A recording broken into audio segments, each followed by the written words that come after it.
हर बीतते पल के साथ महाशक्तियों में परमाणु प्रहार की संभावना प्रबल होती जा रही है, लेकिन इस बीच युद्ध के मैदान में हार जीत का ऐलान हो चुका है। घोषणा कर दी गई है कि अब समर शेष नहीं है।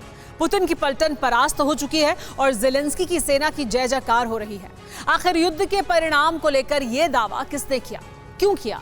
क्या वाकई रूस यूक्रेन युद्ध का फाइनल फैसला हो चुका है? क्या पुतिन की पावरफुल आर्मी को पराजय झेलनी पड़ी है? सत्य क्या है? सीधे वॉर जोन से हमारी इन्वेस्टिगेशन देखिए। भड़की विद्रोह की आग, कांप रहा रूस का भूभाग। पुतिन ने कहा लड़ो वार, लोगों ने डाले हथियार। सुनकर पुतिन का आदेश वो छोड़कर भाग रहे देश। पुतिन मांगे 3 लाख जवान, लेकिन उन्हें बचानी है जान। पुतिन का वॉर मोबिलाइजेशन, रूस के ही अंदर छिड़ गया रण। रूस में आक्रोश की ये वो आग है जो पुतिन के खिलाफ भड़क उठी है। रूस में मची ये वो भगदड़ है जो रण के विरोध में मची है। पुतिन और उनकी पलटन यूक्रेन के वॉर जोन में इतनी बुरी तरह फंस गई है कि पूरी दुनिया में रूस और पुतिन की फजीहत हो रही है। यहां तक कि रूस में भी पुतिन के खिलाफ आक्रोश की अब तक की सबसे बड़ी आग लग गई है। इस आग में घी डालने का काम किया है पुतिन के एक आदेश ने। पुतिन ने यूक्रेन के वॉर जोन में 3 लाख रिजर्व सैनिक भेजने का फरमान जारी किया तो रूस में विरोध का सबसे बड़ा बवंडर खड़ा हो गया। क्रेमलिन ने ऐलान किया कि हुक्म की तामील हो, यूक्रेन के बारूदी मैदान में रिजर्व फौजी भेजे जाएं। इसके बाद बहुत तेजी से मोबिलाइजेशन शुरू हो गया। पुतिन के आदेश के साथ ही रूस में उन लोगों की तलाश हो गई जो रिजर्व सैनिक हैं, यानी जिन्होंने सैन्य ट्रेनिंग ले रखी है। शहरों और कस्बों में बसें भेजी गईं, घर घर तलाशी शुरू हो गई। रिजर्व फौजियों को बसों में बैठाकर जबरन एयरपोर्ट पहुंचा दिया गया। वहां से उन्हें यूक्रेन के वॉर जोन में डिपोर्ट किया जा रहा है। लेकिन रिजर्व सैनिक युद्ध में जाना नहीं चाहते। जंग से बचने के लिए, जान बचाने के लिए वो देश छोड़ रहे हैं। रूस के कई शहरों के एयरपोर्ट, बस और रेलवे स्टेशन पर देश छोड़ने वाले रिजर्व फौजियों की भीड़ जमा है। जो रिजर्व जवान अब तक नहीं भाग पाए हैं, वो रूसी सेना को चकमा दे रहे हैं। कोई घर के तहखाने में छिप रहा है तो कोई फ्रिज के अंदर।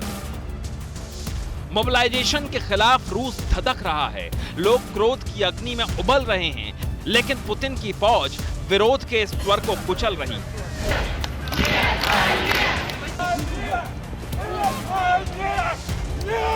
रूस के 38 शहरों में 100 से ज्यादा जगहों पर युद्ध विरोधी प्रदर्शन हुए। पुलिस ने कई शहरों में प्रदर्शनकारियों पर लाठियां भांजी, हवाई फायरिंग की। 3000 से ज्यादा प्रदर्शनकारियों को गिरफ्तार कर लिया गया। माएं, पत्नियां, बच्चे भी पुतिन के फैसले के खिलाफ खड़े हैं। रूसी सेना जब एक रिजर्व सैनिक को लेने पहुंची तो रिजर्व फौजी का बेटा सामने खड़ा हो गया, रोते हुए कहने लगा, मुझे मेरे पापा वापस चाहिए। इसी तरह दागिस्तान में एक महिला रूसी सैनिकों से भिड़ गई। दक्षिण रूस में एक महिला इतनी आक्रोशित हुई कि एक कार्यक्रम में रूसी मिलिट्री ऑफिसर का विरोध करने लगी। उनसे पूछा कि आखिर उसके बेटे को मरने के लिए यूक्रेन क्यों भेजा जा रहा है।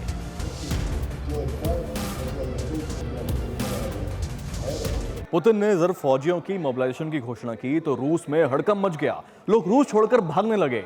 मॉस्को से अर्मेनिया, जॉर्जिया और तुर्की के लिए फ्लाइट्स की टिकट की बिक्री अचानक बहुत तेजी से बढ़ गई, क्योंकि रूसी नागरिकों को इन देशों में जाने के लिए वीजा की जरूरत नहीं है। दोपहर तक सारी टिकट बिक गई। मॉस्को से अजरबैजान, उज्बेकिस्तान, किर्गिस्तान और कजाकिस्तान के लिए सीधी फ्लाइट्स की टिकट वेबसाइट पर दिखना ही बंद हो गई। लोग रूस छोड़कर भाग रहे थे। ऐसे में रूसी सरकार ने बड़ा फैसला लिया। रूसी एयरलाइंस ने 18 से 65 साल के लोगों को टिकट्स की बिक्री पर ही रोक लगा दी। सिर्फ रूस के आम लोग ही मोबिलाइजेशन के विरोध में नहीं हैं, बल्कि शीर्ष कमांडर भी रिजर्व फौजियों की तैनाती पर बट गए हैं। इस बीच यूक्रेन के राष्ट्रपति ज़ेलेंस्की ने बयान जारी करके पुतिन के जख्म पर नमक छिड़क दिया है। ज़ेलेंस्की ने कहा है, रूस का मोबिलाइजेशन इस बात का सबूत है कि उसने अपनी हार स्वीकार कर ली है। रूस के सैनिक यूक्रेन छोड़ दें या सरेंडर कर दें, रूसी सैनिकों को जिंदगी चाहिए या मौत, इसका चुनाव वो खुद कर लें। ज़ेलेंस्की पुतिन की हार और खुद की जीत का ऐलान इसलिए कर रहे हैं क्योंकि युद्ध के हालात यूक्रेन के पक्ष में और रूस के विपक्ष में हैं। अब देखने वाली बात यह होगी कि दुनिया के चंद पावरफुल नेताओं में शुमार पुतिन इस वॉर क्राइसिस से बाहर निकल पाते हैं या नहीं। Bureau report, TV9 Bharatvarsh.